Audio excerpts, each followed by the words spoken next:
Hey guys, ഞാനിന്ന് പോകുന്നത് തിരുവനന്തപുരത്തേക്കാണ്. ബസ്സിലാണ് പോകുന്നത്. ക്രിസ്മസ് ഇത്രയും കാലം വന്നു പോയിട്ടുണ്ടെങ്കിലും this was my first time lighting കാണാൻ പോകുന്നത്. കനകംകുന്ന് പാലസിലേക്കാണ് പോകുന്നത്. പോകുന്ന വഴിയിലാണ് ഈ പള്ളി കണ്ടത്. നൈസായിട്ടുണ്ട്. ഇമ്മാതിരി അലങ്കാരം ഞാൻ ആദ്യമായിട്ടാണ് കാണുന്നത്. പിന്നെ അതിൻ്റെ അകത്ത് കയറി ഒരു പാനിപ്പുരിയും വാങ്ങിച്ച് കഴിച്ചു. ആൻഡ് പുറത്തോട്ട് ഇറങ്ങിയപ്പോഴാണ് ഇടയ്ക്ക് വെച്ച് ട്രെൻഡിങ് ആയിട്ടുള്ള മസ്ക ബണ്ണ് കാണുന്നത്. അതും ഒരെണ്ണം വാങ്ങി കഴിച്ചു, ട്രൈ ചെയ്തു. നൈസായിട്ടുണ്ട്, പക്ഷേ എനിക്ക് വലുതായിട്ട് ഇഷ്ടപ്പെട്ടില്ല. പക്ഷേ ഞങ്ങൾ പാലസിൻ്റെ അകത്തോട്ട് നടന്നു. ഭയങ്കര തിരക്കായിരുന്നു. അകത്ത് കയറാൻ തന്നെ ഭയങ്കര കഷ്ടപ്പെട്ടു. അതിൻ്റെ അകത്ത് ഒരുപാട് കാഴ്ചകളുണ്ട് കാണാൻ. Really super and their creativity was amazing.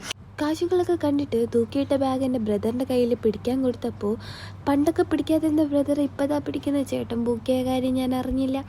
So after that ഒരു ഐസ്ക്രീമിന് ശേഷം ഇത്തിരി സ്പൈസി ആയിക്കോട്ടെ എന്ന് വിചാരിച്ച് പൈനാപ്പിൾ മുളക് ഇട്ടത് വാങ്ങിച്ച് കഴിച്ചിട്ട് ഒരു കടലയും വാങ്ങിച്ച് കഴിച്ചു. കടലയ്ക്ക് പണ്ടത്തെ പോലെ ടേസ്റ്റ് ഇല്ല. ഞാൻ എന്താ ചൈനയിലെത്തിയിരിക്കുന്നു.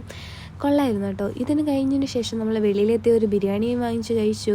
തിരിച്ച് ബസ്സിൽ യാത്ര തിരിച്ച് കൊട്ടാരക്കരയിലെത്തി. കൊട്ടാരക്കര സ്റ്റാൻഡിൽ നിന്ന് ചില ഓട്ടോക്കാർക്ക് ചന്തമുക്ക് ഓട്ടം പോകാൻ ഭയങ്കര മടിയാണ്. പിന്നെ ഒരു ഓട്ടോക്കാരൻ വീട്ടിലാക്കാന്ന് പറഞ്ഞു. പക്ഷെ വാങ്ങിച്ചത് 70 രൂപയാണ്. ഇന്നത്തെ ദിവസം ഇങ്ങനെ പോയി. Good bye.